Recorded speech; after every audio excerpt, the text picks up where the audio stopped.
Basura! Iyan ang huling salitang narinig ko bago ako itinulak palabas sa ulan. Habang si Rebecca ay nakangising nakayakap sa asawa kong si Mateo, ang tanging dala ko ay ang lumang rosaryo ni Doña Aurora. Akala nila ay tapos na ako. Akala nila ay mananatiling pipi ang isang katulong. Ngunit ang bawat latay ng kanilang pang-aapi ay nagpunla ng apoy sa aking dibdib. Sino ang tunay na baliw? At sino ang tunay na magnanakaw ng kaligayahan? Magsisimula na ang paniningil. Dapat na siyang dalhin sa mental hospital bukas. Wala na siyang silbi rito, kundi ang magkalat ng dumi sa bawat sulok ng bahay na ito. Nakakasuka na ang amoy ng matandang yan, Mateo. Ang boses ni Rebecca ay parang matalim na kuko na kumakalmot sa katahimikan ng mansyon. Malamig, walang bahid ng awa, at puno ng pot. Sa ilalim ng magarbo at mahabang hapagkainan, napatigil ang mga kamay ni Elara. Nakaluhod siya sa malamig na sahig, hawak ang isang palanggana ng maligamgam na tubig. Maingat niyang pinupunasan ang namamagang mga paa ni Doña Aurora, ang babaeng itinuring niyang higit pa sa tunay na ina. Habang naririnig ang malupit na hatol ni Rebecca, nadama ni Elara ang tanghinginig ng mga binti ng matanda. Ang bawat hapos ni Elara sa balat ni Aurora ay puno ng pagmamahal. Isang tahimik na panunumpa na hindi niya hahayaang malunod ang matanda sa kalupitan ng sarili nitong tahanan. Ngunit sa bawat salitang lumalabas sa bibig ni Rebecca, tila unti-unting nadudurog ang pag-asa sa dibdib ni Elara. "Rebecca, please, my mother is just sick." Hindi niya ginusto ang maging ganito, mahinang sagot ni Mateo. Ngunit baka sa kanyang boses ang pagkapagod at ang unti-unting paglamon ng manipulasyon ng kanyang asawa. Tumayo si Rebecca. Ang tunog ng kanyang high heels sa mamahaling tiles ay parang bawat pintig ng kaba sa puso ni Elara. "Sick? No, Mateo. She is a burden. Look at me. I'm the one suffering here. Ako ang nagtitiis sa mga sumpong niya habang ikaw ay nasa opisina. It's either her or my sanity. Pumili ka." Nanigas ang buong katawan ni Elara. Ang tubig sa palanggana ay unti-unti nang lumalamig, kasing lamig ng katarungang tila tuluyan nang naglaho sa loob ng mansyong Del Fierro. Gustong sumigaw ni Elara. Gusto niyang sabihin kay Mateo na ang kanyang ina ay hindi nababaliw, kundi unti-unting pinapatay sa lungkot at pang-aapi ni Rebecca. Ngunit ang kanyang lalamunan ay parang barado ng tuyong buhangin. Alam niyang sa oras na bumuka ang kanyang bibig, mawawalan siya ng karapatang manatili sa tabi ng matanda. Dahan-dahang tumingala si Elara at nakita ang isang lumang litrato sa ibabaw ng side table. Larawan yon ni Doña Aurora at nang pumanaw na si Don Segundo. Iyon na lamang ang tanging alaala na nagbibigay ng ngiti sa labi ng matanda sa gitna ng kanyang kalimot. Ngunit bago pa makakilos si Elara, mabilis itong kinuha ni Rebecca. "And this? This garbage needs to go," maring sabi ni Rebecca. Sa isang iglap, narinig ang malutong na tunog ng napunit na papel. Hinati-hati ni Rebecca ang larawan, bawat piraso ay dahan-dahang nalaglag sa basang sahig, mismo sa tapat ng mukha ni Elara. "No, please!" Ang tanging naibulalas ni Aurora. Ang kanyang boses ay paring isang bata na nawawalan ng kaisa-isang laruan. Tumingin si Rebecca kay Elara nang may mapang-uyam na ngiti. "Linisin mo yan, Elara, at siguraduhin mong walang matitirang bakas ng basurang yan dito. At ikaw," lumingon siya kay Aurora, "mag-ayos ka na. Bukas, may susundo sa'yo na hindi mo na malilimutan." Naiwan ang katahimikan na kasing bigat ng isang kabaong. Nakatingin si Elara sa mga piraso ng larawan na lumulutang sa tubig na hinaluan na rin ng kanyang sariling luha. Ang bawat hibla ng papel ay tila sumasalamin sa kanyang sariling pagkatao. Punit-punit, inaapi, ngunit pilit na kumakapit. Sa loob-loob niya, isang tanong ang paulit-ulit na umaalingaw-ngaw sa kanyang isipan na tila isang sumpa. Hanggang kailan kailangang mamatay ang katarungan sa ilalim ng mga makikintab na sahig ng mansyong ito bago magising ang langit? Dahan-dahang niligpit ni Elara ang mga gamit. Ang kanyang puso ay tila isang telang pinipiga hanggang sa huling patak ng dugo. Habang papalabas siya ng silid, bit-bit ang palanggana, hindi niya sinasadyang madaanan ang pintuan ng library, kung saan narinig niya ang mahinang boses ni Rebecca na may kausap sa telepono. Yes, the ambulance will be there at 8 a.m. Siguraduhin ninyong hindi na siya makakabalik. At iyong driver, make sure the brakes are loose enough. I want this over once and for all. Nabitawan ni Elara ang basahan sa kanyang kamay. Ang kanyang paningin ay nagbilim, at ang kanyang mundo ay tila huminto sa pag-ikot. Hindi lang pagpapatapo ng balak ni Rebecca, isang mas malalim at mas madilim na balak ang naghihintay sa pagsikat ng araw. Inumin mo ito, Nanay Aurora. Huwag kang makulit kung ayaw mong masaktan. Para ito sa ikakatahimik nating lahat, lalo na ng anak mong si Mateo.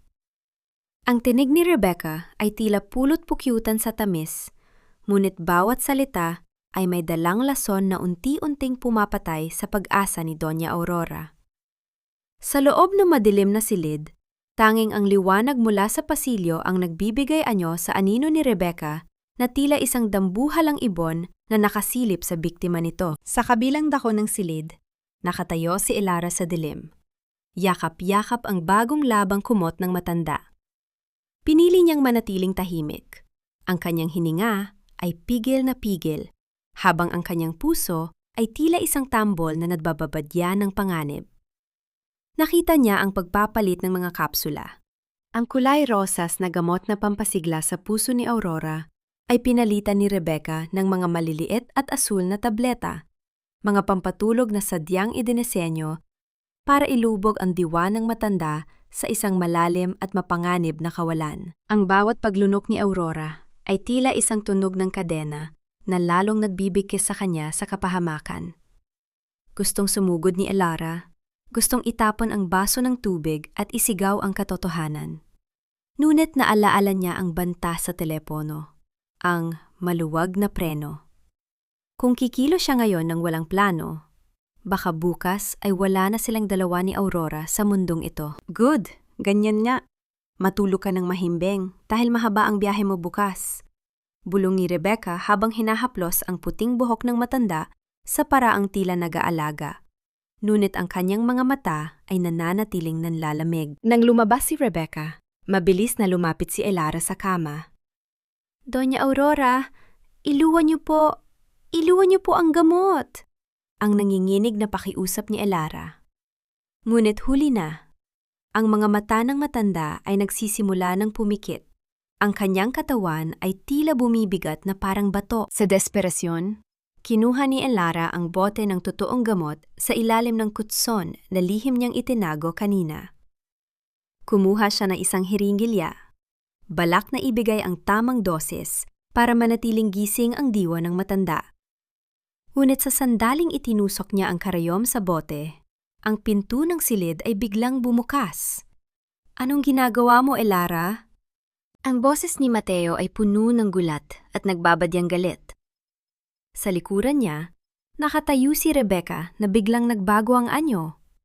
Mula sa pagiging halimaw, naging isang asawang tila api at natatakot. Mateo, tingnan mo! Sinasabi ko na sa'yo, may masamang balak ang babaeng yan kay nanay. Anong hawak mo, Elara? Bakit may hiringgilya ka? Ang histeryosong sigaw ni Rebecca, habang ang kanyang mga kamay ay nakatakip sa kanyang bibig na tila diring-dire. Napako si Elara sa kanyang kinatatayuan. Ang hiringgilya ay nanginginig sa kanyang kamay. Ang tanghing ebidensya ng kanyang pagtatangkang magligtas ay ginagamit na ngayon laban sa kanya. Ang galit sa mga mata ni Mateo ay tila isang apoy na handang tumupok sa lahat ng kanyang pagsasakripisyo. Paano mo ipapaliwanag ang liwanag sa isang taong piniling magbulag-bulagan sa dilim? Tumingin si Mateo kay Elara. Ang kanyang pagtitiwala ay tuluyan ng nagkapira-piraso. Ibigay mo sa akin ang hawak mo, Elara. Na yun din. Wala kang utang na loob. Pagkatapos ka naming kupkupin at bigyan ng matitirhan, pagtatangkaan mo pa ang buhay ng biyanan ko? Mateo, Nakikita mo ba ang tinitira natin sa loob ng bahay na ito? Isang ahas. Ang boses ni Rebecca ay pumailan lang sa loob ng tahimik na silid. Bawat titik ay tila isang latay na humahampas sa likod ni Elara. Ang daliri ni Rebecca ay nakaturo sa mukha ni Elara. Nanginginig sa galit na kunwari ay totoo, habang ang kabilang kamay niya ay nakakapit sa braso ni Mateo na tila naghahanap ng proteksyon. Si Elara ay nanatiling nakatayo sa tabi ng kama ni Doña Aurora. Ang kanyang mga kamay ay dahan-dahang bumaba. Ang hiringgilya na hawak niya kanina ay kinuha ni Mateo ng may kasamang pandidiri. Nararamdaman ni Elara ang bigat ng tingin ni Mateo, isang tingin na dati ay puno ng pasasalamat, ngunit ngayon ay nilalamon na ng pagdududa at pot. Ang lamig ng aircon sa silid ay tila pumasok sa kanyang mga buto, ngunit mas matindi ang lamig na nagmumula sa kanyang dibdib. Hindi ito ang iniisip mo, Mateo. Pinalitan niya ang gamot. Kailangang magising si Doña Aurora. Ang tanging naisambit ni Elara, ang kanyang boses ay halos pabulong na dahil sa sikip ng kanyang lalamunan.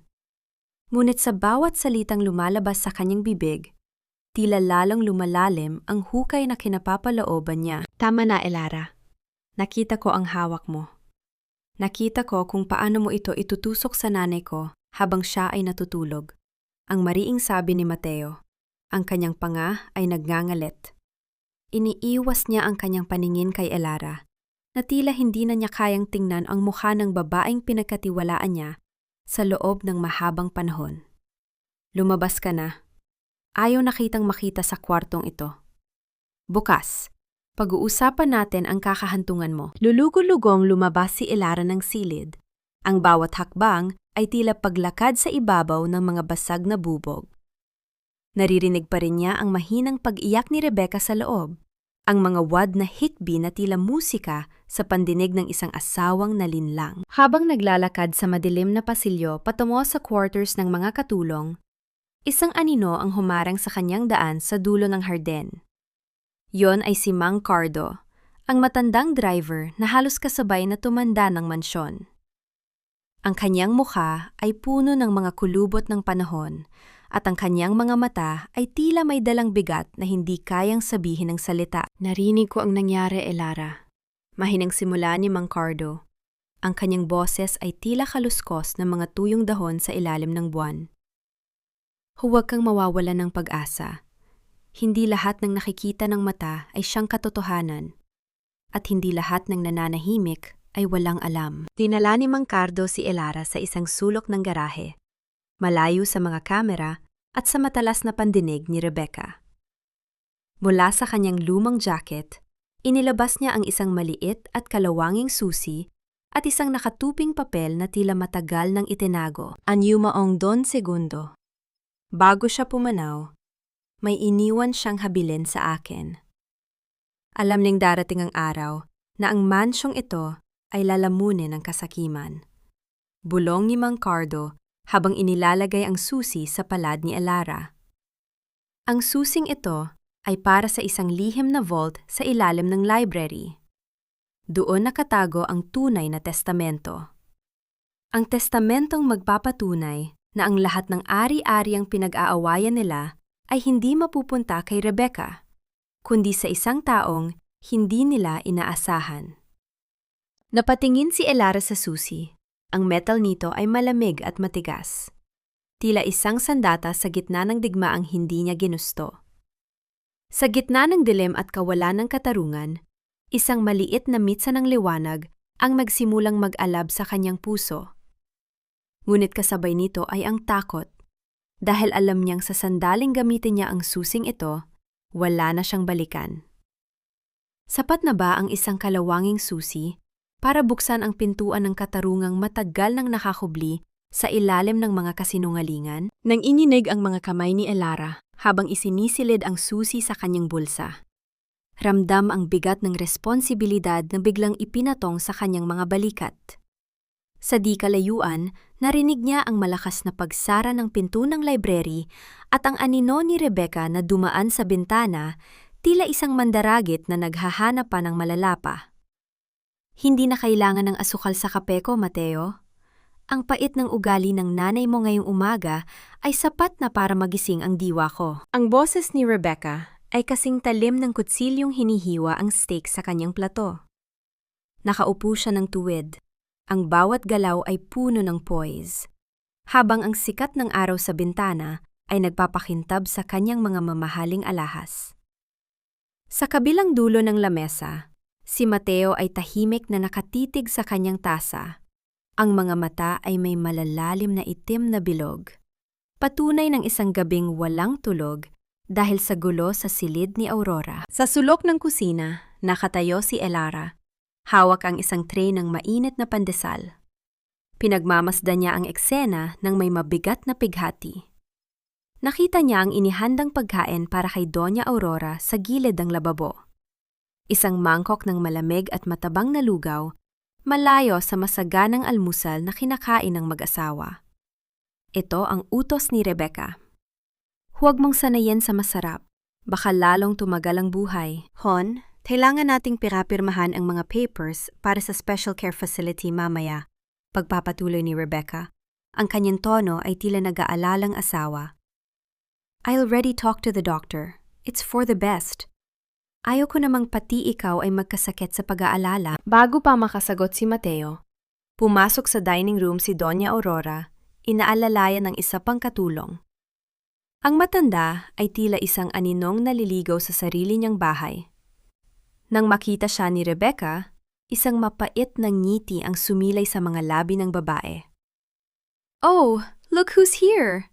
Ang ating bida, sabi ni Rebecca. Tumayo siya at kinuha ang mangkok ng lugaw.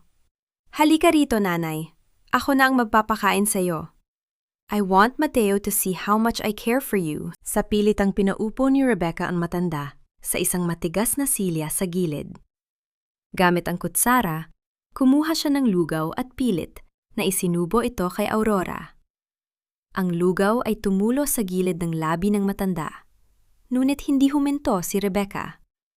Ang kanyang mga mata ay nanunuya, tila nag-e-enjoy sa bawat sandali ng pagpapahiya. Eat, nanay. Huwag kang maarte. Sayang ang effort ko, bulong ni Rebecca, sapat lang para marinig ni Aurora at Elara.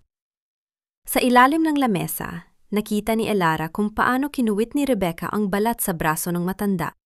Isang lihim na kurot na nagpangiwi sa sakit kay Aurora. Hindi na nakatiis si Elara. Lumapit siya dala ang baso ng sariwang gatas na lihim niyang itinago para sa matanda. Ma'am, baka po nabulunan si Doña Aurora. Painumin muna natin ang gatas. Sino ang nag-utos sa iyong lumapit?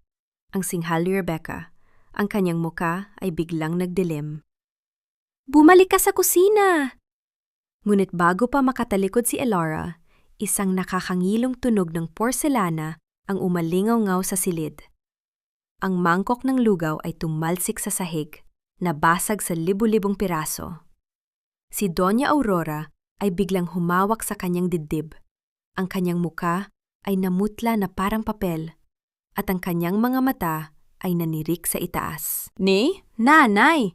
Ang sigaw ni Mateo, na sa wakas ay napatayo mula sa kanyang kinauupuan.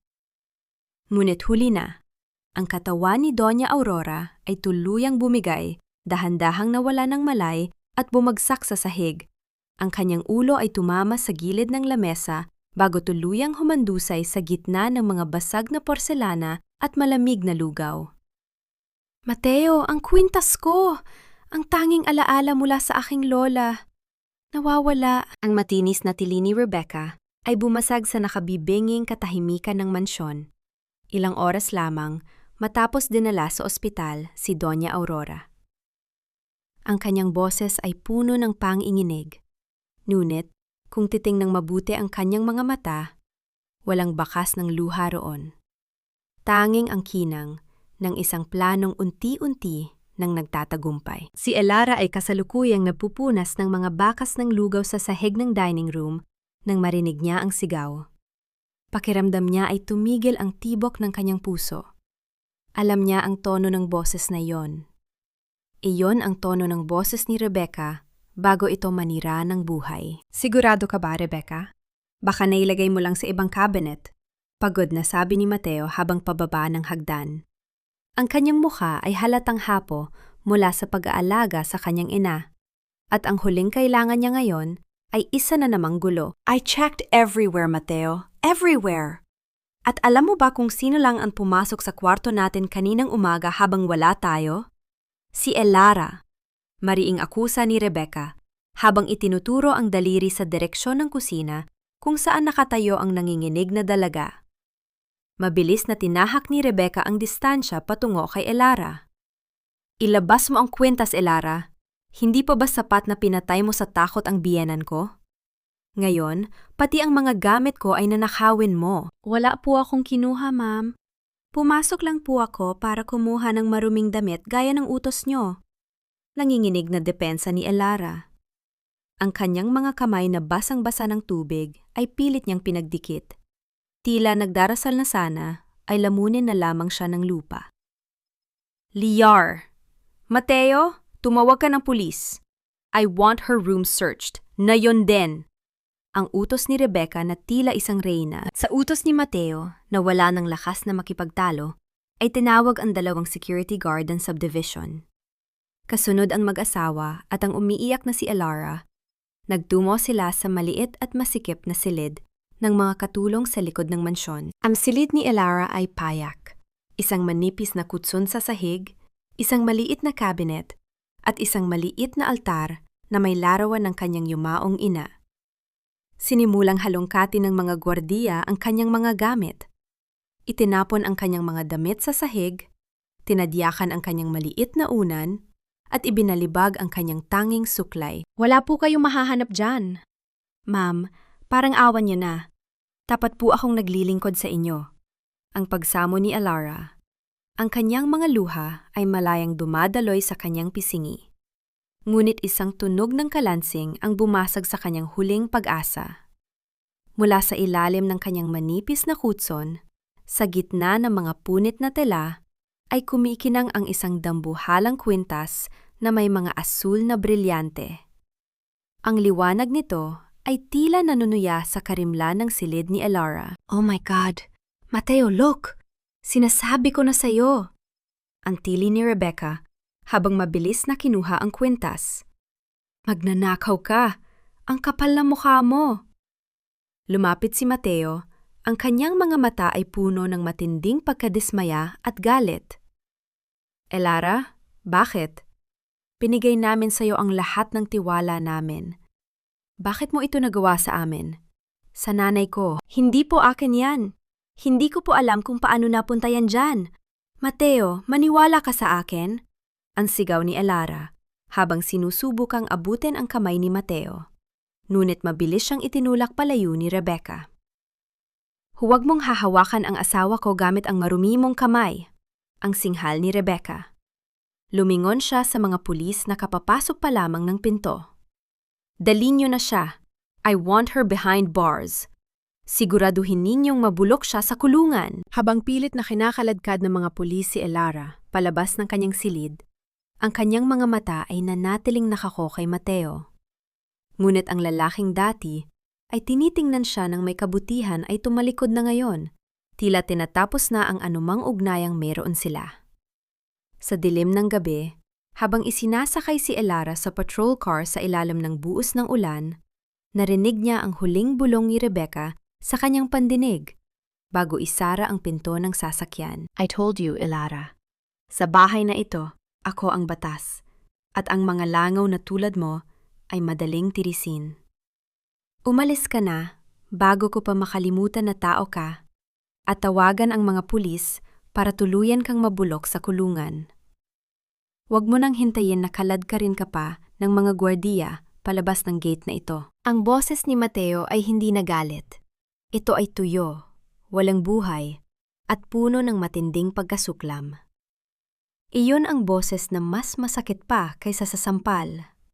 Sa harap ng dambuhalang pintuan ng Mansyong Del Fierro, nakatayo si Elara habang yakap-yakap ang isang itim na plastic bag na naglalaman ng kanyang iilang basang damit. Ang ulan ay bumubuhos ng napakalakas. Tila ang langit mismo ay naglulubog sa pighati. Ang bawat patak ng tubig na tumatama sa balat ni Elara ay tila bilyon-bilyong karayom na tumutusok sa kanyang pagkatao. Sa likod ni Mateo, nakita niya si Rebecca na dahan-dahang isinasara ang kortina sa itaas, isang anino ng tagumpay na nakasilip mula sa mara niyang silid. Mateo, please. Kahit huwag na para sa akin. Para na lang kay Doña Aurora. Kailangan niya ako. Alam mong hindi siya kakain kapag wala ako? Ang pagsamo ni Elara. Ang kanyang boses ay nanginginig sa lamig at sa hagulgol na pilit niyang pinipigil. Ang kanyang mga paa ay hubad sa malamig na semento. Ang bawat daliri ay namumuti na sa sobrang ginaw. Don't use my mother to stay in this house, Elara. You're a thief and a liar.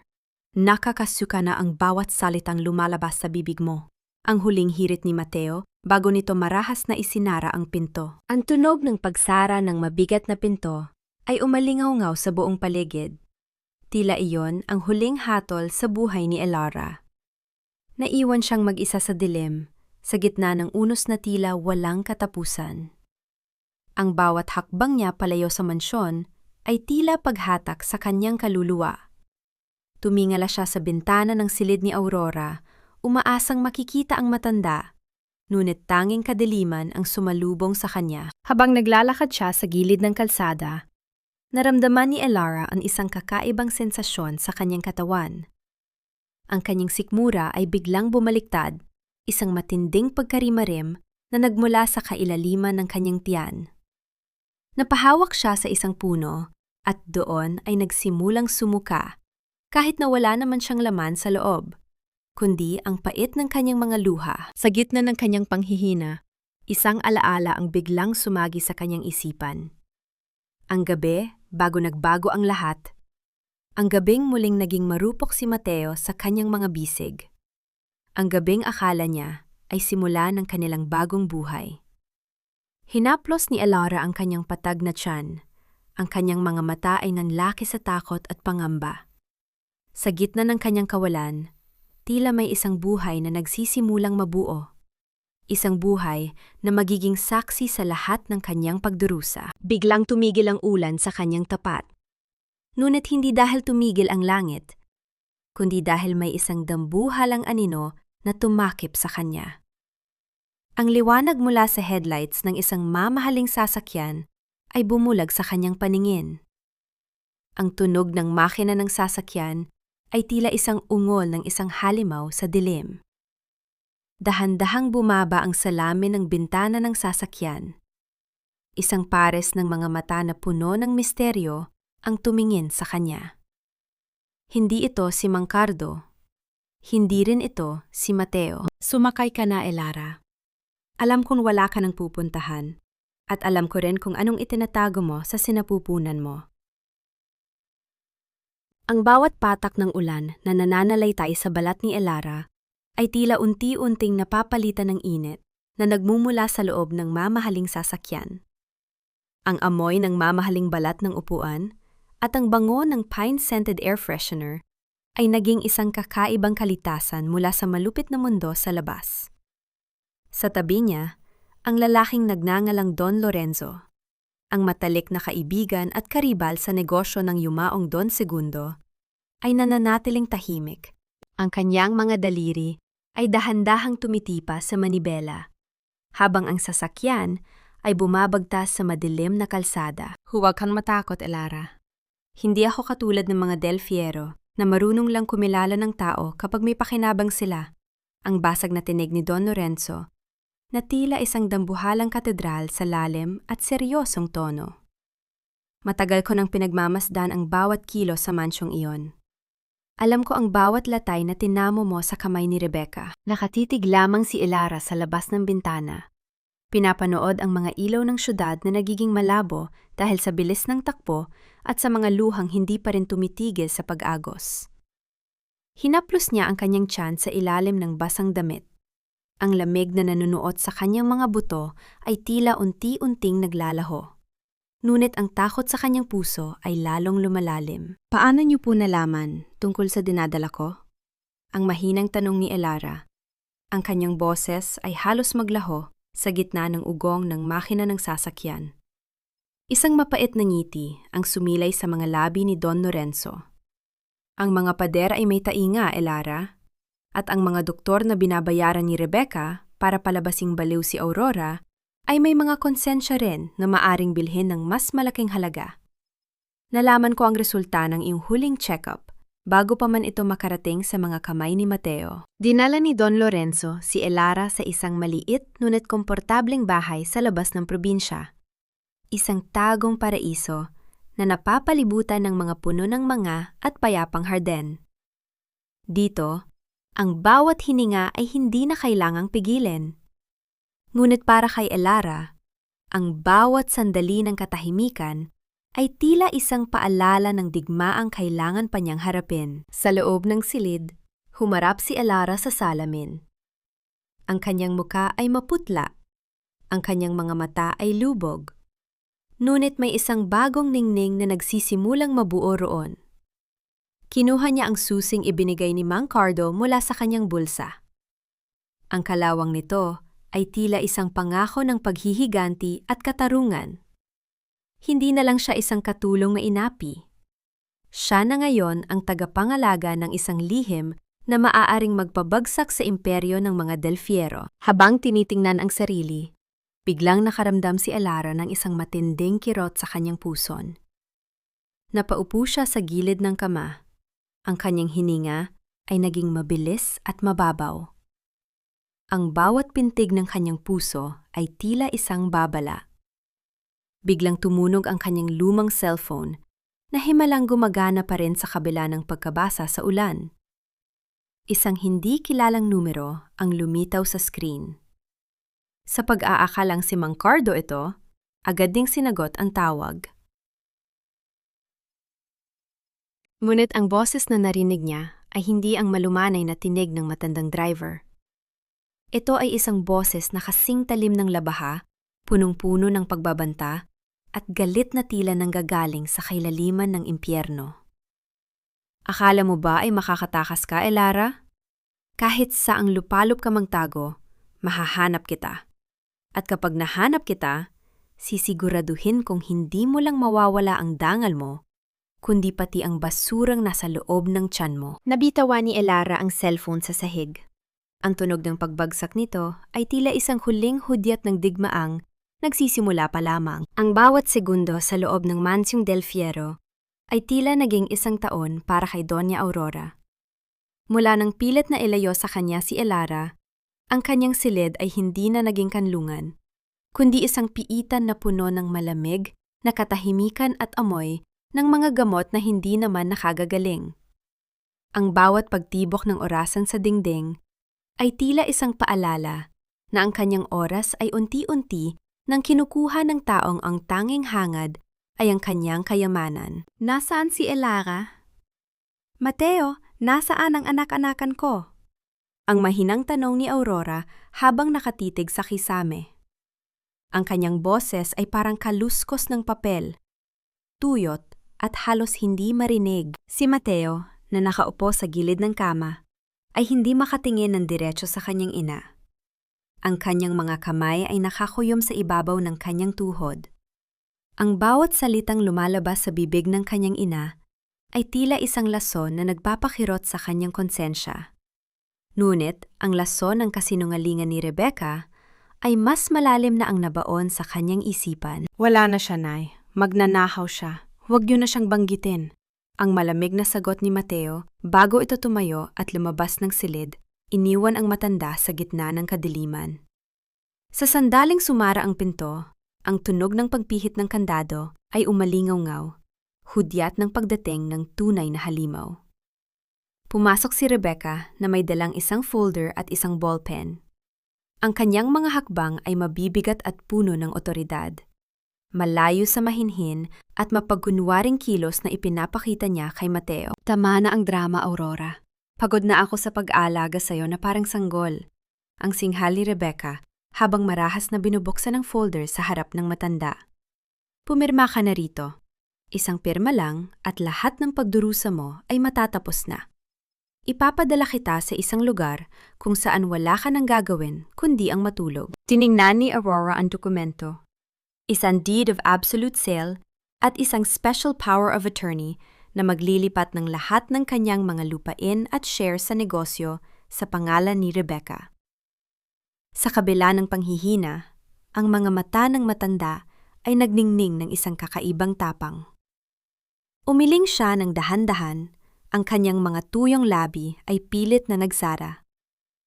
Hindi ko ibibigay sa'yo ang pinaghirapan ni Segundo para lang gastusin mo sa luho at sa iba mong lalaki, ang hamon ni Aurora. Ang mukha ni Rebecca ay namula sa galit. Hinablot niya ang payat na kamay ng matanda at pilit na isinawsaw ang hinlalaki nito sa stamp pad na dala niya. Ang bawat kurot at diin ni Rebecca sa balat ni Aurora ay nag-iwan ng mga lilang pasa, ngunit ang matanda ay patuloy na nanlalaban, pilit na ikinukuyom ang kanyang palad. Ayaw mong dumaan sa madaling paraan, ha? Ang bulong ni Rebecca. Ang kanyang hininga ay mainit at mabaho sa pandinig ni Aurora. Alam mo ba kung nasaan ang paborito mong katulong? Alam mo bang baka sa oras na ito ay malamig na bangkay na siya sa tabi ng kalsada? At ang anak na daladala niya? Isasama ko sa hukay niya. Nanlaki ang mga mata ni Aurora. Ang kanyang puso ay tila tumigil sa pagtibok sa gitna ng matinding sindak. Sa kabila ng kanyang kalimot, ang kaligtasan ni Elara ang tanghing bagay na malinaw sa kanyang isipan. Sa isang pagkakataon ng matinding bugso ng damdamin, nagawa ni Aurora na itulak ang kamay ni Rebecca, dahilan upang tumalsik ang stamp pad at kumalat ang itim na tinta sa puting kumot. Halimaw ka, Rebecca. Isusumpa ka ng langit. Ang sigaw ni Aurora bago siya muling inatake ng matinding ubo na tila puputok ang kanyang mga baga. Ngunit hindi tumigil si Rebecca. Isang dambuhalaf ngiti ang sumilay sa kanyang mga labi, habang dahan-dahang kinukuha ang isang maliit na unan sa gilid ng kama. Ang kanyang mga mata ay puno ng determinasyon na tapusin na ang lahat sa gabing iyon. Kung ayaw mong pumirma, hindi na kita kailangan pang mabuhay, Aurora. Isang huling tulog na lang at magiging akin na ang lahat. Dahan-dahang ibinaba ni Rebecca ang unan sa mukha ni Aurora, habang ang matanda ay pilit na nagpupumiglas. Ang kanyang mga kamay ay kumakalmot sa hangin hanggang sa dahan-dahang bumagal ang kanyang bawat kilos. Ayos ka na ba, nanay? Bakit tila hingal na hingal ka? Ang boses ni Rebecca ay puno ng pekeng pag-aalala habang mabilis ning itinago ang unan sa likuran niya. Ang kanyang mga mata ay nananatiling nakatitig sa pintuan kung saan narinig niya ang paparating na mga yabag ni Mateo. Ang matandang si Aurora ay nakahiga. Ang kanyang dibdib ay mabilis na tumataas at bumababa. Ang kanyang mga labi ay naningitim sa kakulangan ng hangin. Isang segundo na lang ay tuluyan na sana siyang nawala ng hininga. Rebecca, is everything okay? Pumasok si Mateo. Ang kanyang muka ay puno ng pagod. Oo, Han. Bigla kasing inatake ng ubo si nanay, kaya inayos ko lang ang kanyang higaan. Mabilis na sagot ni Rebecca, habang dahan-dahang lumalayo sa kama. Ang kanyang mga kamay ay nanginginig pa rin sa adrenaline ng tangkang pagpatay. Hindi na sumagot si Mateo. Nagtungo siya sa library. Ang kanyang isipan ay tila isang magulong sinulid. Hindi siya mapakali. Ang mga huling salita ni Elara bago ito umalis, tungkol sa pagpapalit ng gamot, ay tila isang mitsa na ayaw mamatay sa kanyang isipan. Umupo siya sa dambuhalang mesa ni Don Segundo at nagsimulang maghanap ng ilang dokumento sa negosyo. Habang binubuksan ang isa sa mga drawer na laging nakakandado, napansin niyang may isang maliit na bahagi ng papel na nakaipit sa likuran nito. Hinila niya ito, at doon ay tumambad ang isang tumpok ng mga sulat. Ang mga sobre ay lumana, ang ilan ay may mansa ng luha, at ang lahat ay nakapangalan sa kanya. Kay Mateo, mula kay Elara. Nangiininig ang mga daliri ni Mateo habang binubuksan ang unang sulat. Mateo, kung binabasa mo ito, malamang ay wala na ako sa tabi mo. Hindi ko ninakaw ang kwintas. Itinago ko ang gamot ni nanay dahil iba na ang kulay nito. Natatakot ako para sa kanya. Mateo, mag-ingat ka kay Rebecca. Hindi siya ang babaeng akala mo. Binasa ni Mateo ang isa pang sulat at isa pa. Bawat salita ni Elara ay puno ng katapatan, ng babala at ng pag-ibig na kailanman ay hindi niya binigyan ng pagkakataon. Nakita niya ang mga petsa, mga sulat na isinulat ni Elara buwan-buwan. Ngunit ni isa ay hindi nakarating sa kanyang mga kamay. Itinago ito ni Rebecca. Pinatay ni Rebecca ang tanging tulay ng katotohanan sa pagitan nila. Ang bawat pintig ng puso ni Mateo ay tila isang malakas na hiyaw ng pagsisisi. Ang bawat pahina ng sulat ay parang sampal na gumigising sa kanyang pagkabulag. Sa gitna ng kanyang pagbabasa, isang pamilyar na amoy ang biglang bumalot sa silid. Amoy ng isang mamahaling pabango, isang matamis ngunit nakalulunod na amoy ng jasmine at musk. Yon ang amoy ni Rebecca. Pumasok si Rebecca sa library, may dalang tasa ng kape. "Hon, gabi na. Hindi ka pa ba matutulog?" Ang malambing niyang tanong. Tumingala si Mateo. Ang kanyang mga mata ay nanlilisik at puno ng sakit. Hinawakan niya ang isang sulat ni Elara kung saan binanggit ang isang partikular na detalye. Ang pabangong suot ng babaeng nagpapalit ng gamot ay kasing tamis ng lason. Tiningnan ni Mateo ang kanyang asawa, at sa unang pagkakataon, hindi ang ganda nito ang nakita niya, kundi ang isang estrangerong may hawak na kutsilyo sa likod ng kanyang mga ngiti. "Rebecca," ang mahinang tawag ni Mateo, ang kanyang boses ay tila isang babala ng paparating na bagyo. "Bakit may mga sulat si Elara sa drawer na ito na kailanman ay hindi ko nabasa?" Ang bawat titik dito ay parang isang patalim na bumabaon sa dibdib ko, Rebecca. "Bakit kailangang itago ang katotohanan ito sa akin?" Ang boses ni Mateo ay hindi na pabulong. Ito ay umaalingaw-ngaw sa bawat sulok ng library, kasing gaslaw ng hangin, bago ang isang malakas na delubyo. Ang kanyang mga kamay ay nanginginig, habang hawak ang mga sulat ni Elara, ang mga papel na tila naging buhay na saksi sa kanyang sariling kapabayaan. Si Rebecca ay nanatiling nakatayo sa may pinto. Ang tasa ng kape ay matatag sa kanyang kamay. Isang maliit na ngiti ang gumuhit sa kanyang mga labi. Isang ngiti ng isang reyna na alam kung paano baluktutin ang katotohanan. "Hon, look at you. Masyado kang nadadala ng emosyon. Sinasabi ko na sa'yo, si Elara ay isang master manipulator. Nilagay niya ang mga sulat na yan dyan para kapag napaalis siya, mag-iiwan siya ng lason sa isip mo. Are you really going to believe a thief over your wife?" Hindi siya ang naglagay nito rito, Rebecca. Ang drawer na ito ay may tanging susi na ako at ikaw lang ang may hawak. Mariing sagot ni Mateo. Ang kanyang mga mata ay nanatiling nakatitig sa asawa. Naghahanap ng kahit maliit na bitak sa kuta ng kasinungalingan nito. Ngunit bago pa makasagot si Rebecca, ang eksena ay dahan-dahang lumabo patungo sa isang madilim at masukal na bahagi ng isang lumang park sa labas ng syudad.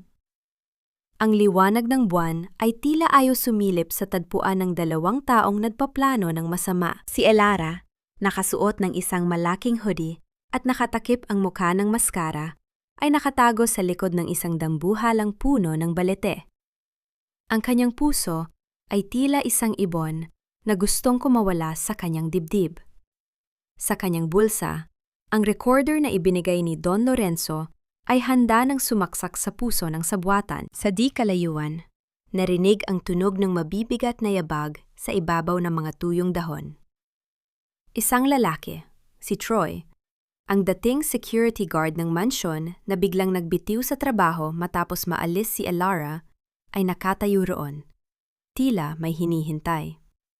Maya-maya pa, isang pamilyar na pulang sasakyan ang huminto sa tabi ng kalsada. Bumaba ang isang babae na balot ng mamahaling scarf. Kahit sa dilim, kilala ni Elara ang bawat kilos nito. Si Rebecca. "Nagawa mo na ba ang pinagagawa ko?" ang tanong ni Rebecca. Ang kanyang boses ay walang bakas ng tamis na ipinapakita niya kay Mateo. Oo, ma'am. Ang preno ng sasakyang gagamitin ni Doña Aurora bukas ay maluwag na. Isang matinding kurbada lang sa bangin. Siguradong tapos na ang usapan. Ang tugon ni Troy. Ang kanyang boses ay puno ng kasakiman. Pero paano ang bayad ko? Nangako ka ng kalahating milyon. Makukuha mo ang pera kapag nabalitaan ko na ang kamatayan ng matandang iyon, ang malamig na sagot ni Rebecca. At siguraduhin mong walang bakas ng sabotahe. Ayokong magduda si Mateo. Nanginig ang buong katawan ni Elara. Ang bawat salita ay tila isang laso na dumadaloy sa kanyang pandinig. Muntik na siyang mapahiyaw sa takot para kay Doña Aurora. Ngunit mabilis niyang tinakpan ang kanyang bibig. Ang recorder sa kanyang kamay ay tahimik na kumukuha ng bawat detalye ng usapan, ang bawat plano, ang bawat halaga ng buhay ng isang inang walang malay. Habang papaalis ang sasakyan ni Rebecca, naramdaman ni Elara ang isang matinding kirot sa kanyang sinapupunan. Napahawak siya sa puno. Ang kanyang hininga ay naging mababaw. Ang buhay sa loob niya ay tila nagre-rebelde rin sa tindi ng kasamaang nasaksihan. Hindi ko hahayaang mangyari ito, bulong ni Elara sa gitna ng kadiliman. Hindi mo mapapatay ang katarungan, Rebecca. Ngunit sa kanyang pagtalikod para umalis, isang tunog ng tuyong sanga ang nabali sa ilalim ng kanyang paa. Ang malakas na tunog ay umalingaw-ngaw sa tahimik na parke. Tumigil si Troy sa paglalakad at dahan-dahang lumingon sa direksyon ni Elara. Sino ang nariyan? Ang sigaw nito habang binubunot ang isang patalim mula sa kanyang baywang. Napaatras si Elara. Ang kanyang mga mata ay nanlaki sa sindak. Ang kalsada ay malayo, ang dilim ay malalim, at siya ay nag-iisa laban sa isang taong handang pumatay para sa pera. Takbo, Elara! Takbo! Ang sigaw ng kanyang isipan ay tila isang malakas na kulog na nagpabilis sa tibok ng kanyang puso. Hindi na inisip ni Elara ang sakit ng kanyang puson o ang hapdi ng mga sangang kumakamot sa kanyang balat, habang mabilis siyang gumabagtas sa madilim na bahagi ng parke. Ang bawat hakbang ni Troy sa likuran niya ay parang tunog ng papalapit na kamatayan. Mabigat, mabilis, at puno ng determinasyon na patahimikin siya ng habang buhay. Huwag kang magkamaling tumakas. Alam kong ikaw yan, Elara, ang sigaw ni Troy. Ang kanyang boses ay tila isang hayop na nagugutom. Nadula si Elara sa basang lupa. Ang malamig na putik ay kumapit sa kanyang mga palad, ngunit agad siyang bumangon. Sa gitna ng kanyang desperasyon, naalala niya ang buhay na nasa loob niya. Patawad, anak. Kailangang mabuhay tayo. Kailangan nating iligtas si Nanay Aurora. Bulong niya sa pagitan ng kanyang humihingal na paghinga. Biglang isang matinding liwanag ang bumulag sa kanila mula sa gilid ng kalsada. Ang malakas na tunog ng preno ng isang sasakyan ay umalingaw-ngaw sa paligid. Isang pamilyar na itim na SUV ang huminto, at mula rito ay mabilis na bumaba ang mga tauhan ni Don Lorenzo. Sa takot na mahuli, mabilis na tumalikod si Troy at naglaho sa kadiliman ng gubat. Elara? Ayos ka lang ba? Ang boses ni Don Lorenzo ay puno ng pag-aalala habang inaalalayan siyang tumayo. Don Lorenzo? Ang recorder. Nakuha ko ang lahat. Ang preno, ang sasakyan ni Nanay Aurora bukas. Papatayin nila siya! Ang naghihisteryang sumbong ni Elara habang mahigpit na hawak ang recorder sa kanyang nanginginig na kamay. Alam ni Elara na wala na silang oras. Sa halip na magtago, alam niyang kailangan niyang bumalik sa pinanggalingan ng lahat. Sa tulong ni Don Lorenzo, lihim silang bumalik sa mansyon ng mga Del Fierro sa kalaliman ng gabi. Gamit ang susing ibinigay ni Mang Cardo, dumaan si Elara sa maliit na pinto sa likod ng kusina. Ang pintong dati ay labas masuka niya bilang isang hamak na katulton. Ngunit na yon ay naging daan para sa katarungan. Tahimik siyang umakyat patungo sa silid ni Doña Aurora. Ang bawat baitang ng hagdan ay tila isang pagsubok sa kanyang katatagan. Nang marating niya ang tapat ng silid, Dahan-dahan niyang pinihit ang seradura. Sa loob ng silid, sa ilalim ng malamlam na liwanag ng lampshade, nakita niya ang matanda. Si Doña Aurora ay gising. Ang kanyang mga mata ay nakatitig sa bintana, tila naghihintay sa pagdating ng umaga na hindi niya alam ay maaaring maging huli na para sa kanya. Nanay Aurora, ang mahinang tawag ni Elara. Napalingon ang matanda. Isang mahinang ngiti ang sumilay sa kanyang mga labi. Elara, bumalik ka? Alam kong hindi mo ako iiwan. Niyakap ni Elara ang matanda. Ang kanyang mga luha ay muling pumatak. Ngunit ang kanilang sandali ng katahimikan ay biglang naputol. Ang pinto ng silid ay marahas na bumukas at doon ay nakatayo si Rebecca. Hawak ang isang baso ng tubig at isang baril na nakatago sa likod ng kanyang mamahaling robe. Ang galing mo talagang pumasok, Elara. Parang isang daga na kahit anong gawing, pagtataboy, ay bumabalik pa rin sa lungga. Ang malamig na sabi ni Rebecca, habang dahan-dahang isinasara ang pinto sa likuran niya. Isang nakakatakot na ngiti ang sumilay sa kanyang mukha. Pero salamat sa pagpunta mo. Ngayong gabi, hindi na kailangan ng aksidente sa sasakyan. Isang suicide murder plot na lang ang gagawin ko. Ang katulong na nabaliw, pinatay ang kanyang amo at pagkatapos ay winakasan ang sariling buhay. Nanigas si Elara sa kanyang kinatatayuan. Ang baril ay dahan-dahang itinaas ni Rebecca, nakaturo mismo sa gitna ng noo ni Elara. Paalam, Elara, sa impyerno na kayo magkasama ng matandang iyan. Akala mo ba ay natatakot ako sa dulo ng baril mo, Rebecca? Ang mas dapat mong ikatakot ay ang bawat salitang lumalabas sa iyong bibig, dahil bawat isa sa mga iyon ay magiging pako sa sarili mong kabaong. Ang tinig ni Elara ay hindi na nanginginig. Sa harap ng kamatayan, ang takot ay napalitan ng isang nag-aapoy na katapangan. Nakatayo siya ng tuwid sa harap ni Doña Aurora, tila isang buhay na kalasag na handang tanggapin ang anumang bala para sa kaligtasan ng matanda. Ang kanyang kamay ay mahigpit na nakahawak sa recorder sa loob ng kanyang bulsa. Ang kanyang huling alas sa larong ito ng buhay at kamatayan. Matapang ka na dahil sa tingin mo ay may magliligtas sa iyo? Ang pang-uuyang ni Rebecca. Ang kanyang mga mata ay nanlilisik sa galit. Dahan-dahan niyang kinalabit ang gatilyo. Ang tunog ng bakal na nakiskisan ay umalingaw-ngaw sa tahimik na silid. Wala rito si Mateo. Wala rito ang iyong tagapagligtas. Ikaw at ang matandang ito ay dalawang basura na dapat nang itapon. Hindi si Mateo ang magliligtas sa akin, Rebecca. Ang malamig na sagot ni Elara. Ang sarili mong kasamaan ang papatay sa iyo. Mabilis na lumapit si Rebecca. Ang kanyang muka ay namumula na sa pot. Itinulak niya ang dulo ng baril sa noo ni Elara.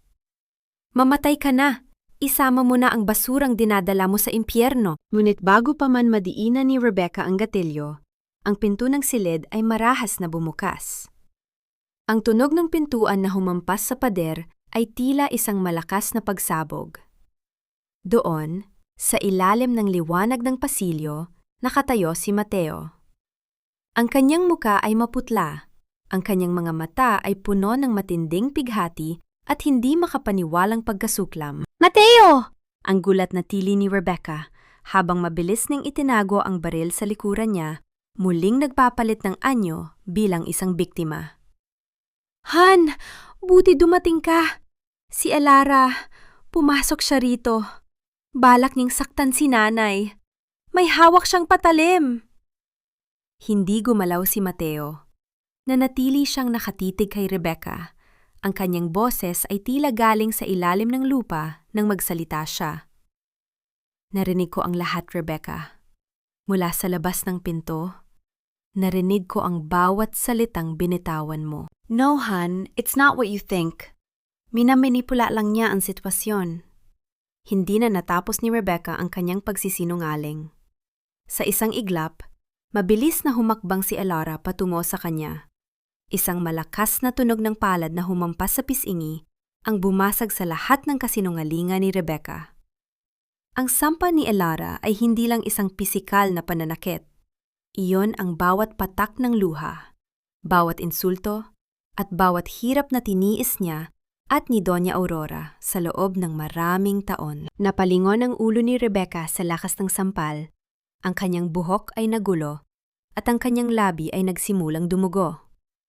Ang kanyang pisingi ay mabilis na namula, tila isang marka ng katarungan na hinding-hindi na mabubura. Iyan ay para kay Nanay Aurora.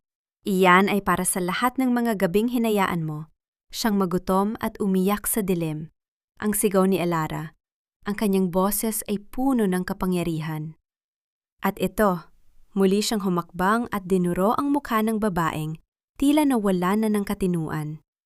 Ay para sa lahat ng katotohanang sinubukan mong ibaon sa limot. Inilabas ni Elara ang recorder at pinindot ang play. Ang boses ni Rebecca at ng kanyang kasabwat na si Troy tungkol sa pagluwag ng preno ng sasakyan ay umalingaw-ngaw sa buong silid. Bawat detalye ng kanilang plano ay narinig ni Mateo. Ang bawat halaga ng pera, ang bawat balak na pagpatay. Napaupo si Rebecca sa sahig. Ang kanyang mga mata ay nanlalaki sa takot habang nakatingin kay Mateo. Mateo, Han, let me explain. Wala ka nang dapat ipaliwanag, Rebecca. Ang mahinang sabi ni Mateo. Ang kanyang boses ay nanginginig sa matinding galit at pagsisisi. Pati ang sarili kong nanay, pati ang buhay ng magiging anak ko. Nagawa mong paglaruan para sa pera? Biglang bumukas ang mga ilaw sa buong mansyon. Ang mga tauhan ni Don Lorenzo at ang mga pulis ay pumasok sa silid. Habang pilit na pinatitayo at pinupusta si Rebecca, ang babae ay nagsimulang humiyaw na parang isang hayop na nasugatan. Hindi pa tayo tapos, Elara. Isusumpa kita. Sisiguraduhin kong babalik ako. Ang huling sigaw ni Rebecca bago siya tuluyang kinaladkad palabas ng mansyong Del Fierro. Naiwan ang tatlo sa silid. Lumapit si Mateo kay Elara. Ang kanyang mga mata ay puno ng pagsisamo at luha. Elara, patawarin mo ako. Napakabulag ko. Napakasama ko. Ngunit bago pa man makahingi ng tawad si Mateo, ang kanyang katawan ay biglang sumuray. Napahawak siya sa kanyang dibdib.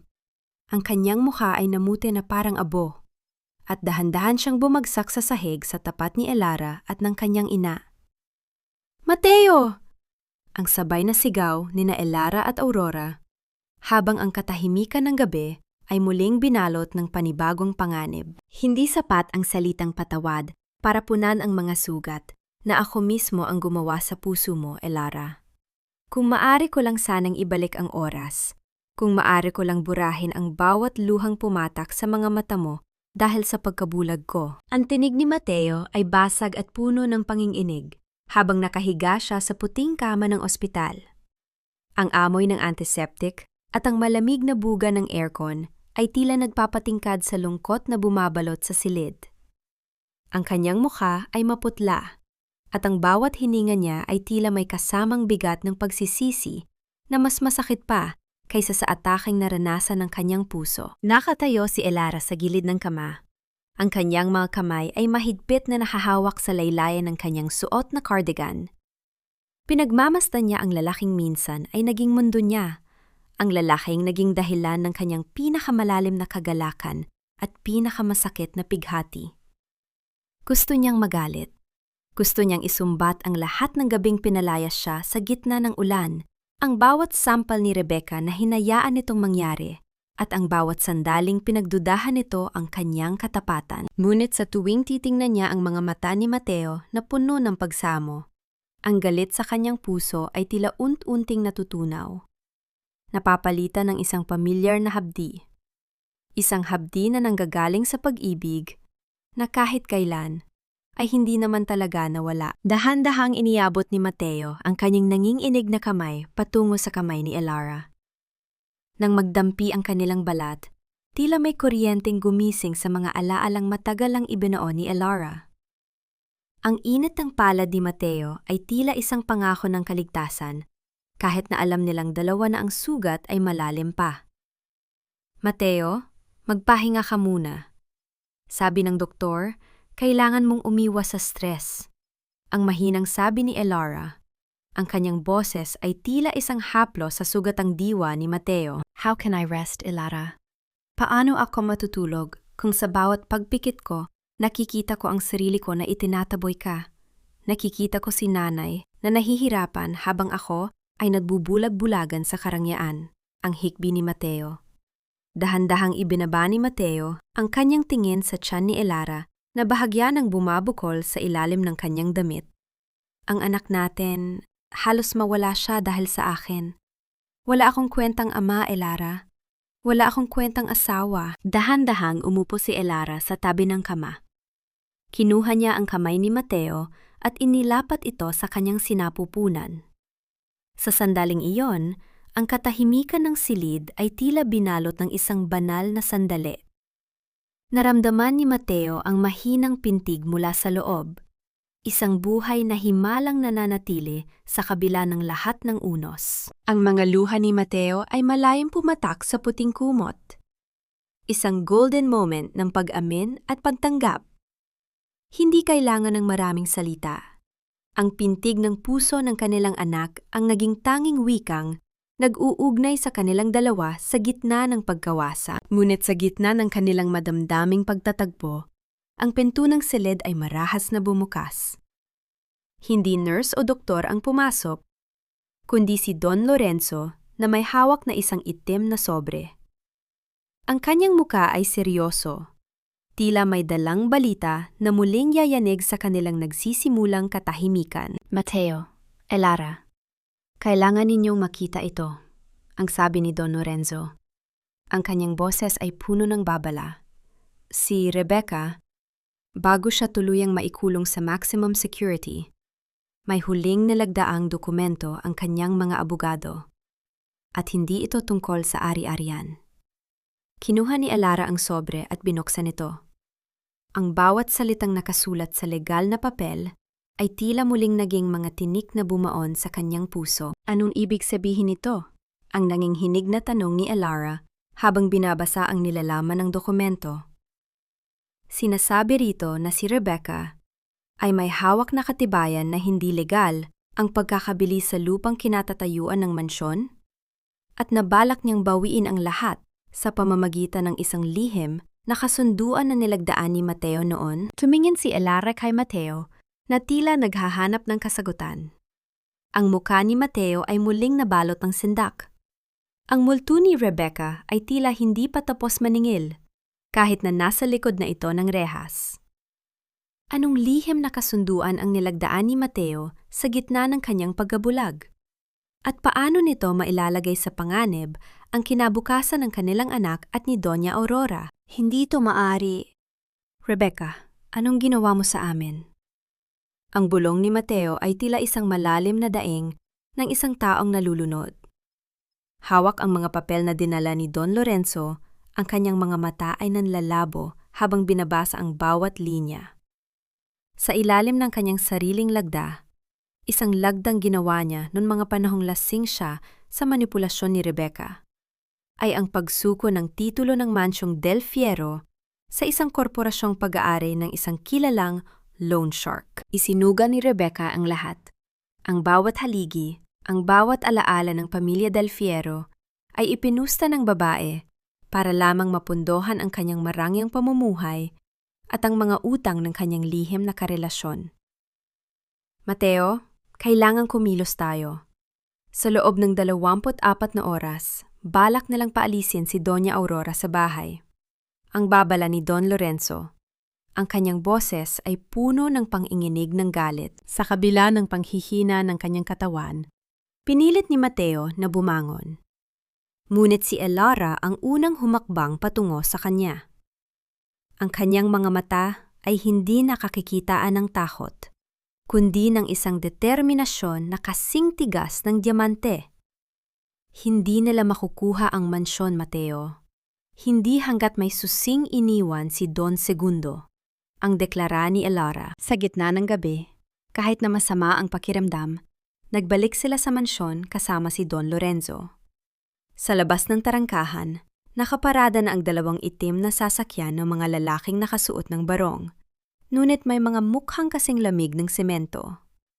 Sila ang mga tauhan ng korporasyong balak kumuha sa bahay. Meron na kaming utos mula sa korte.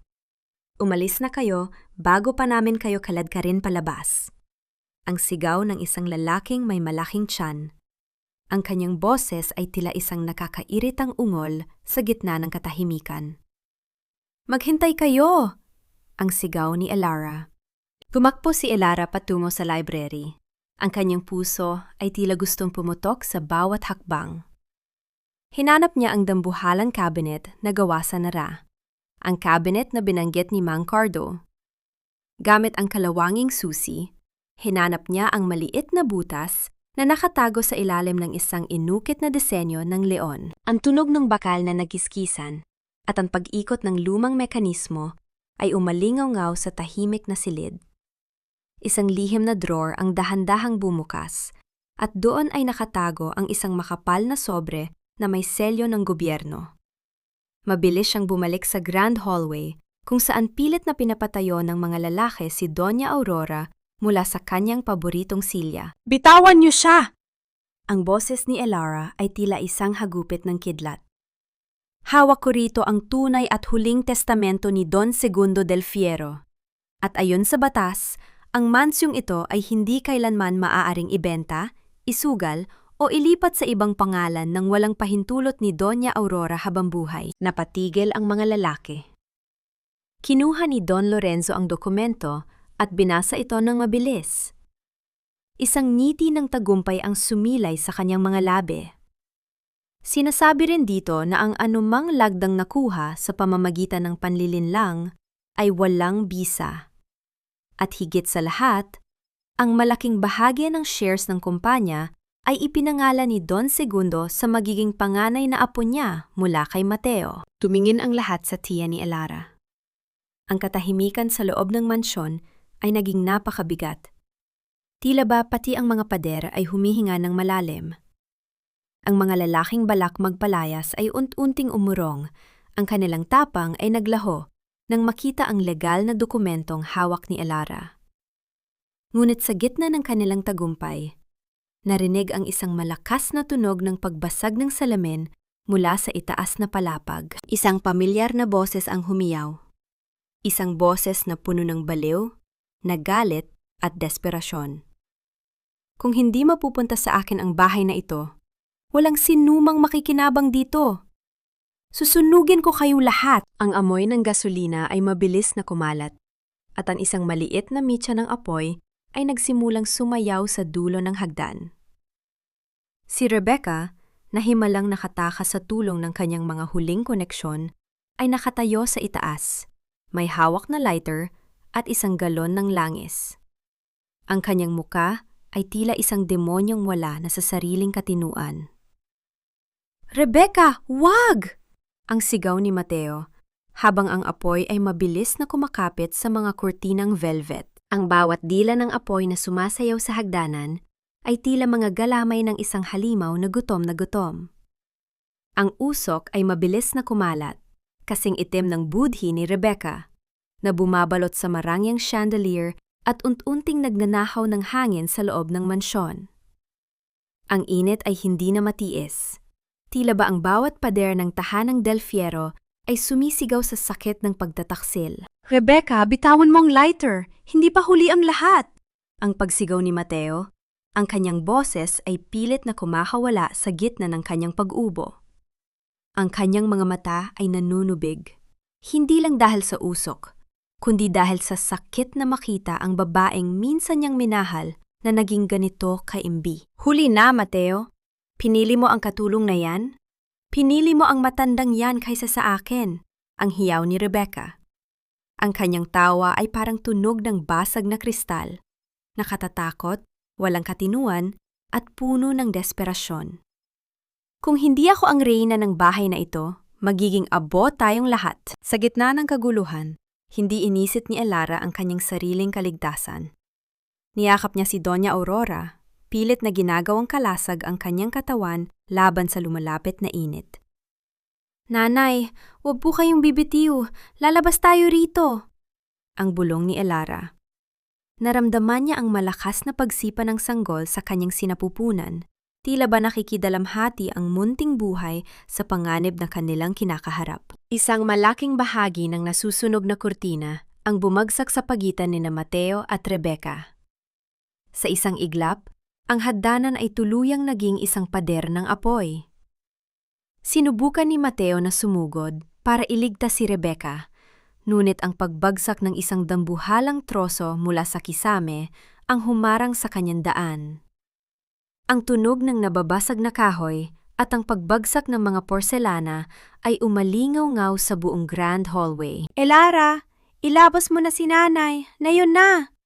Ang utos ni Mateo habang pilit na itinutulak ang mga nasusunog na gamit para makagawa ng daan. Habang inaalalayan ni Elara si Aurora, Palabas sa pinto ng kusina, lumingon siya sa huling pagkakataon. Nakita niya si Rebecca sa itaas. Nakatayo sa gitna ng apoy, ang kanyang mamahaling robe ay nagsisimula na ring kainin ng mitsa. Sa huling sandali, ang mga mata ni Rebecca ay nagtagpo sa mga mata ni Elara. Walang pagsisisi sa mga matang iyon, tila ba tinanggap na niya ang kanyang sariling impyerno bago pa man siya tuluyang lamunin ng dilim. Sa labas ng mansyon, ang tunog ng sirena ng bumbero at pulis ay tila musika ng kaligtasan. Bumagsak si Elara sa damuhan, hinihingal, yakap pa rin ang nanginginig na si Aurora. Kasunod dito ay ang paglabas ni Mateo. Ang kanyang muka ay puno ng uling at ang kanyang mga braso ay may mga pasong na tamo sa pagliligtas. Nanunood silang tatlo habang ang mansyong Del Fierro ay unt-unting nilalamon ng apoy. Ang simbolo ng kanilang yaman, ng kanilang kasaysayan at ng kanilang mga pagdurusa ay nagiging abo sa harap ng kanilang mga mata. Ang pagbagsak ng dambuhalang bubong ay naglabas ng bilyon-bilyong alitap-tap ng apoy na lumipad patungo sa madilim na langit. Tapos na, Elara. Tapos na. Ang mahinang sabi ni Mateo habang lumuluhod sa tabi niya at hinahaplos ang kanyang mukha. Sa gitna ng liwanag ng sunog, nakita ni Elara ang isang bagong umaga na dahan-dahang sumisikat sa malayo. Ang mansyon ay maaaring nawala. Ang yaman ay maaaring naging abo. Ngunit ang kanilang mga buhay ay nananatiling buo.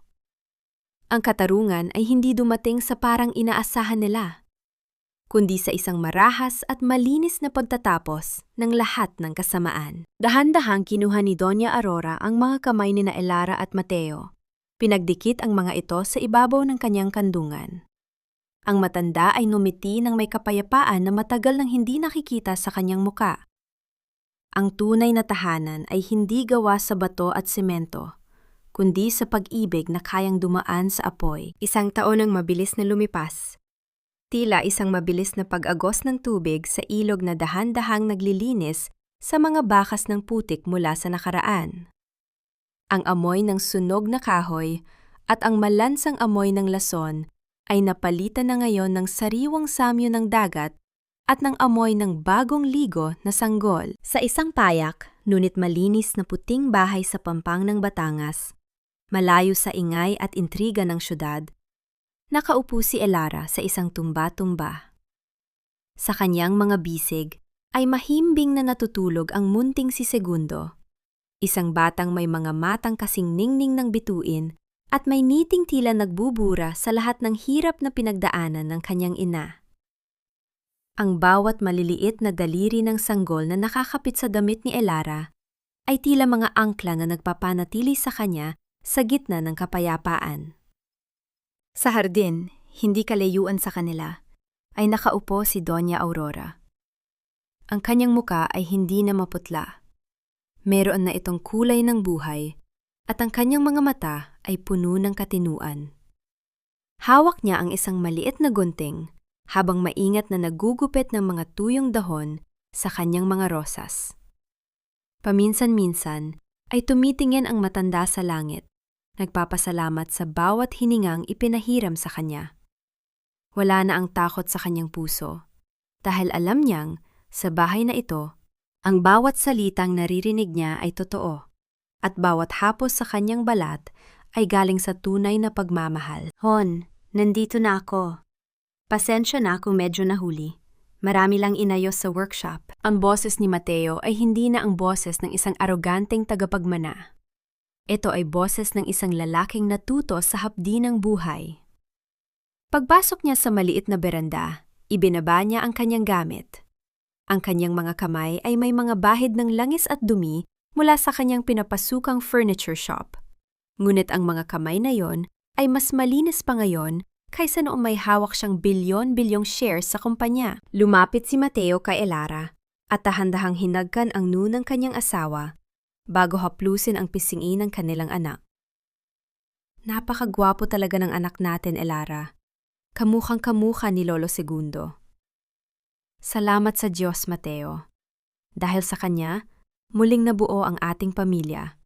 Ang mahinang sagot ni Elara habang isinasandal ang kanyang ulo sa balikat ng asawa. Matagal ang kanilang katahimikan. Isang katahimikang hindi nakakabingi kundi nakakapagpagaling. Pinagmasdan nilang paglubog ng araw na nagbibigay ng ginintuang kulay sa malawak na dagat. Sa puntong ito ng kanilang buhay, hindi na mahalaga ang laki ng mansyon o ang kinang ng mga brilyante. Ang tunay na kayamanan ay ang pagkakataong magising sa umaga na walang takot. Ang pagkakataong humingi ng tawad at mapatawad, at ang pagkakataong magmahal ng walang hinihintay na kapalit. Mateo, tawag ni Elara habang nakatingin sa malayo. Napatawad mo na ba siya? Si Rebecca? Huminga ng malalim si Mateo. Ang kanyang mga mata ay tila naglalakbay sa mga alaalang abo na lamang ngayon. Ang galit ay parang apoy, Elara. Kung hahayaan nating manatili ito sa ating puso, tayo rin ang unang matutupok. Pinatawad ko na siya, hindi dahil karapat-dapat siya, kundi habil kailangan nating maging malaya. Ang katarungan ng langit ang siyang bahala sa kanya. Tumango si Elara. Sa kanyang kaloob-looban, alam niyang ang tunay na tagumpay ay hindi ang pagkatalo ng kanilang kaaway, kundi ang pagpili nilang manatiling mabuting tao sa kabila ng lahat ng kasamaang nasaksihan nila. Ang kwento ng kanilang buhay ay hindi nagtapos sa abo ng mansyon, kundi nagsimula sa pag-usbong ng isang bagong buhay at sa paghilom ng mga sugat na akala nila ay habang buhay na. Nang dahan-dahang maglaho ang huling sinag ng araw, pumasok silang lahat sa loob ng bahay. Ang tunog ng tawanan ni Aurora, ang mahinang pag-ungol ng sanggol, at ang masayang pag-uusap ni Mateo at Elara ay pumuno sa bawat sulok ng kanilang tahanan. Sa gitna ng dilim ng gabi, ang kanilang bahay ay tila isang parola, isang munting liwanag na nagpapatunay na kahit gaano katindi ang unos, ang pag-ibig at katapatan ay laging makakahanap ng daan pauwi. Wala nang hapdi, wala nang hamog. Tanging ang liwanag ng isang payapang bukas ang natitira.